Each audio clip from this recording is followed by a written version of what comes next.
বাটপার এখনো আসলো না, যত জ্বালা সব আমার। এই তুই বাটপার কাকে বললি? শোন, একটু পরে রবিনের সাথে আমার বিয়ে হলো না, ও তোর দুলাভাই হবে, মনে রাখিস। হ্যাঁ, তুমি সেই আশায় ঘুমিয়ে থাকো, আমার বয়ফ্রেন্ড আসছে। দুনিয়ায় কি ছেলের অভাব পড়লো রে? তুই এই 2 নাম্বার ছেলের সাথে প্রেম করতে গেলি? দেখ শান্ত, তুই আমার বন্ধু লাগিস তাই তোকে কিছু বলছি না, এর মানে এই না তুই যা ইচ্ছা তাই বলবি, আর রবিনকে নিয়ে কোনো উল্টাপাল্টা কথা বলবি না। এই ভিতরে কে আছেন? দরজা খোলেন। পুলিশ আসছে, পুলিশ। পুলিশ? কি বলিস? একদম কথা বলা যাবে না, নড়াচড়া করা যাবে না, নড়াচড়া করলে কিন্তু একদম গুলি করে দেবো, গুলি করে দেবো। তাহলে কেন আসছেন? আমরা তো বিয়ে করতে এসেছি। বিয়ে ভালো, বিয়ে করতে আসছেন ভালো কথা। কাজী অফিস তো নিচে, হোটেলের নিচে কাজী অফিস, তো সেখানে না গিয়ে আপনারা হোটেলে কেন আসছেন? শান্ত মিয়া, একদম কোনো কথা হবে না। এখন আপনারা কাজী অফিসে যাবেন, বিল্ডিং এর নিচে কাজী অফিস, এখানে যাবেন, আপনাদের দুজনের বিয়ে পড়াই দিব, তারপর আপনাদের কাজ শেষ করতে যদি কাজী অফিসে না যান তাহলে থানায় যেতে হবে। হে আল্লাহ, এ কি হয়ে গেল আমার সাথে? এই শেষমেশ এই বান্ধবীকে বিয়ে করতে হলো। এই ন্যাকামি করিস না তো, কানের কাছে ঘ্যান ঘ্যান শুরু করে দিস। আমি আছি রবিনের টেনশনে। আচ্ছা শান্ত, রবিনের কোনো বিপদ হয় নাই তো? বিপদ মানে? মহা বিপদ হগুর। আজকে যা কিছু হয়েছে এর জন্য আমি অভিশাপ দিব ওকে। এটা কি কোনো বিয়ে? আর তোকে বিয়ে করছি তাই বলে কি আমার বাসায় নিয়ে যেতে হবে তোকে? দেখ ভাই, বিয়েটা কিন্তু আমি আমার নিজের ইচ্ছায় করিনি, তুই জোর করেছিস তাই আমি করেছি। আজকের পরে এগুলো সব ভুলে যা, আর যত কাগজপত্র আছে সব আমি ছিঁড়ে ফেলবো। যা হওয়ার হয়ে গেছে, জামাইকে নিয়ে বাসায়, আর মানুষের কাছে জানাজানি হবার আগে বাসায় ফিরে আয়। আসসালামু আলাইকুম আঙ্কেল। আঙ্কেল? এই, তুমি না আমার মেয়েকে বিয়ে করেছো, শ্বশুরকে কেউ আঙ্কেল বলে নাকি? আসলে আঙ্কেল প্রথমবার বিয়ে করেছি তো, পরের বার ঠিক হয়ে যাবে। পরের বার মানে কি? তোমার কি আরেকটা বিয়ে করার শখ আছে? এই, তোর জামাই কি বলে রে? না বাবা, ও মজা করছে। একবার শুধু এই বাসা থেকে বেরোতে দে, আর জীবনও তোর সামনে আসবো না। সামনে আসবি না মানে? ডিভোর্স না দিয়ে বাবার সঙ্গে কিছু না বলে চলে যাবি, তখন আমার কি হবে? তো যা হয় হোক, তাতে আমার কি, হ্যাঁ? আর আমি তোর সঙ্গে এক বিছানায় কখনো থাকতে পারবো না। তোর কি মনে হয় আমি নিজে তোকে আমার খাটে ঘুমাতে দেবো? মানে আমরা দুজন এক খাটে ঘুমাবো, আমি থাকবো বিছানায়, তুই থাকবি মাটি। জামাই, এত রাতে এখানে কি করো? ঘুমাচ্ছ না কেন? যাও, ঘুমাতে যাও। না বাবা, তেমন কিছু না বাবা। আর কোনো ভালো রুম নেই? কেন, নাজিয়ার রুম তোমার পছন্দ না? না, ওর রুম পছন্দ হয়েছে, কিন্তু কিন্তু কি? কি আপনার সাথে ঘুমাতে পারি? কি বলছো তুমি? তুমি আমার সাথে কেন ঘুমাবে? আরে নাজিয়া, আরে তোর জামাইকে মাথা খারাপ হয়ে গেছে নাকি? কেন, কি করেছে? ও বলতেছে আমার সাথে ঘুমাবে, আমাকে বলে যে বাবা আমি কি আপনার সাথে ঘুমাতে পারি? রবিন ফোন দিছে তো এরকম ঢ্যাং ঢ্যাং করে নাচার কি আছে? ফোনটা রিসিভ করে বল এরকম বাটপারি করার কারণটা কি? হ্যাঁ রবিন, কোথায় তুমি? না যে, আমি আসলে অনেক সরি। আর বলো না, মা হঠাৎ করে অসুস্থ হয়ে গিয়েছিল, মাকে নিয়ে আমি দুপুর থেকে দৌড়াদৌড়ির মধ্যে আছি। আর আমার ফোনটা যে কোথায় ছিল আমি নিজেই জানি না। এ তো অনেক কাহিনী হয়ে গেছে। কি কাহিনী? তুমি কাল দেখা করো, হ্যাঁ? দেখা হলে সব বলবো। আচ্ছা ঠিক আছে। ছেলেটা কে? সে আমার বন্ধু। বাহ, ভালোই হলো। সাক্ষী দিতে অবশ্য ওকে কাজে লাগে। না জিয়া, আর কতক্ষণ লাগবে? আমি এত ওয়েট করতে পারবো না। আরে ভাই দাঁড়ান না, আমার গার্লফ্রেন্ডের একটা ঝামেলা হয়েছে, এটা শুনবো না আমি? আরে কিসের দাঁড়াবো? আমাদের জন্য আমার শ্বশুরমশাই অপেক্ষা করছে। আপনার শ্বশুর আব্বা কে? কেন, নাজিয়ার বাবা। গতকাল থেকে তো আমি নাজিয়ার স্বামী। নাজিয়া কি বলে? হ্যাঁ, আমি তোমাকে গতকাল বলেছিলাম না ঝামেলার কথা, এটাই হচ্ছে সেই ঝামেলা। গতকালকে ছিল কাজী অফিসে, একদিন যাইতে না যাইতে উকিলের বাসার নিচে স্যার ঘুরতে বের হয়েছি। মালটা কেটা? স্যার, ও হচ্ছে নাজিয়ার বয়ফ্রেন্ড। মানে একদিন যাইতে না যাইতেই আপনার ওই বয়ফ্রেন্ড নিয়ে ঘুরে বেড়াইতে হবে? স্যার, ও তো এখন আমার ভালো বন্ধু। আপনার আমি একটা কথা বলি, এই দুইজন কপাতের মাঝখানে আপনারা যাতে দ্বিতীয়বার আমি না দেখি, দেখলে কিন্তু খবর আছে। কেন স্যার? আমি বলছি তাই। আয় শোনো, তুমি ওগরে যেখান থেকে উঠাইছো আবার ওইখানে নামাই দিয়ে আসো। আর আপনি এক কাজ করেন, আপনি আমার সাথে আসেন।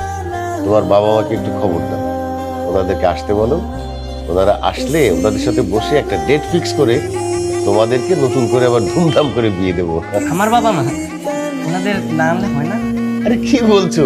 ওনাদেরকে ছাড়া বিয়ের অনুষ্ঠান হবে কিভাবে? এই নাজিয়া, চলো তোমার সাথে একটু কথা আছে। এখন কি করবি বল? তোর বাবা যে আমার মা বাবাকে আসতে বললো, করবো এখন। একটা আইডিয়া আছে। কি আইডিয়া? তুই গিয়ে বাবাকে বলবি তোর বাবা মা কেউ বেঁচে নেই, তুই এতিম। চুপ! আমার কি মাথা নষ্ট হয়ে গেছে যে আমার জ্যান্ত বাবা মাকে মেরে ফেলবো? তো কি করবি? সংসার কর। হ্যাঁ, তাই করবো। কি? হ্যাঁ, সংসার করবো, সমস্যা কি? আর তুই তো বউ হিসাবে খারাপ না। একটা চর মেরে তুই এখনই যাবি, গিয়ে বাবাকে বলবি তোর বাবা মা কেউ বেঁচে নেই, তুই এতিম। ওই আমার ছেলেকে গতকাল থেকে খুঁজে পাচ্ছি না। বয়স কত? 23 বছর। ছবি আছে কোনো? জি জি, মোবাইলে ছবি আছে। এই যে আমার ছেলের ছবি। আরে এর তো আমি চিনি, এ হচ্ছে কি আমার জামাই, মানে উকিল ভাবছিলাম আমি। গতকালকেই তো তাড়াহুড়ো করে বিয়েটা দিয়ে দিলাম।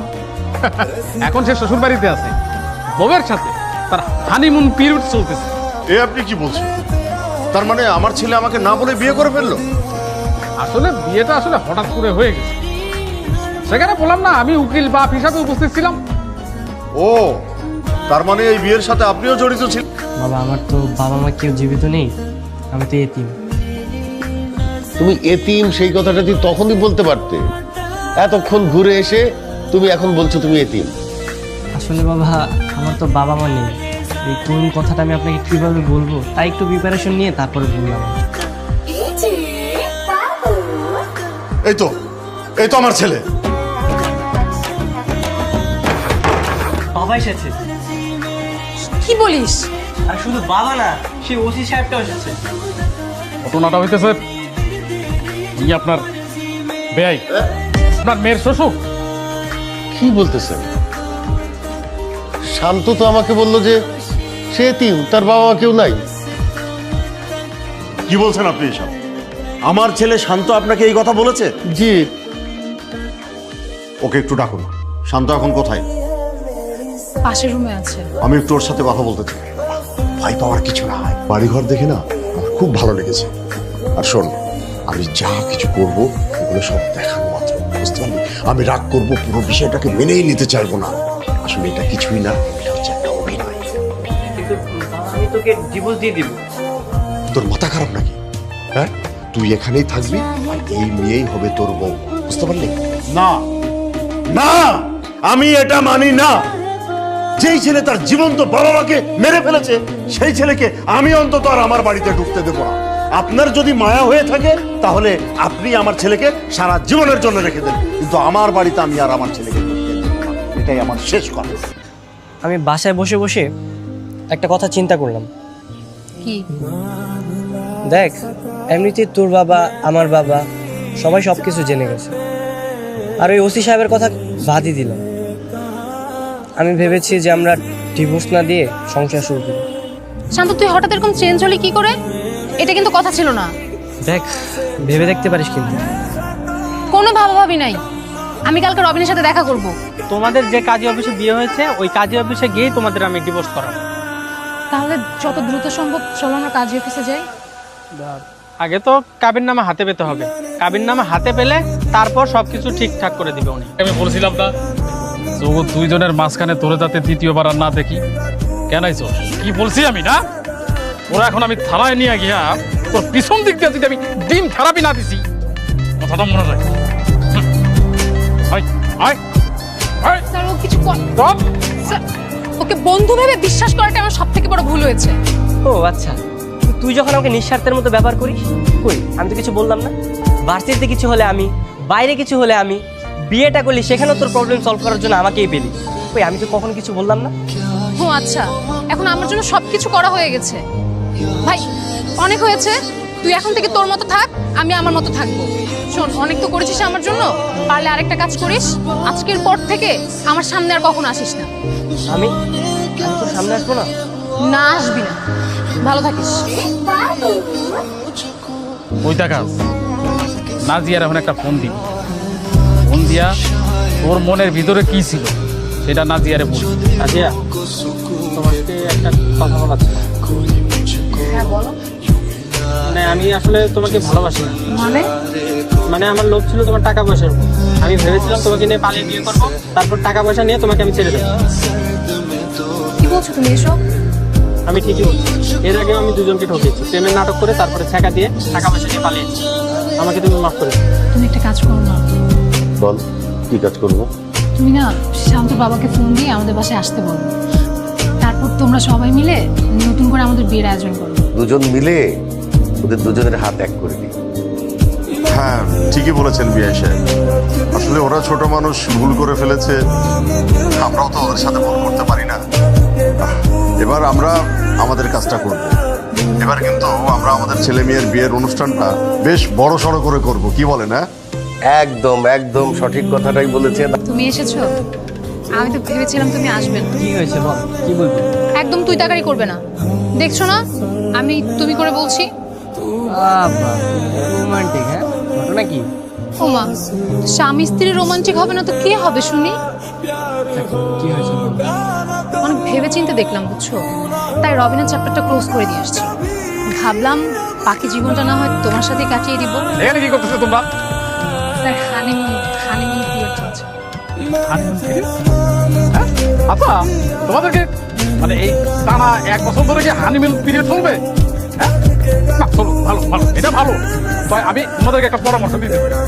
এটা হচ্ছে তোমরা হোটেল নিরিবিলি নিচে না দাঁড়ায় হানিমুনটা একটা নিরিবিলি কোনো জায়গায় গিয়ে পিরিয়ডটা করো, সেটা ভালো না? হুম? জি স্যার, তাহলে কি চল এবার বাসায় নিয়ে চল। চলো।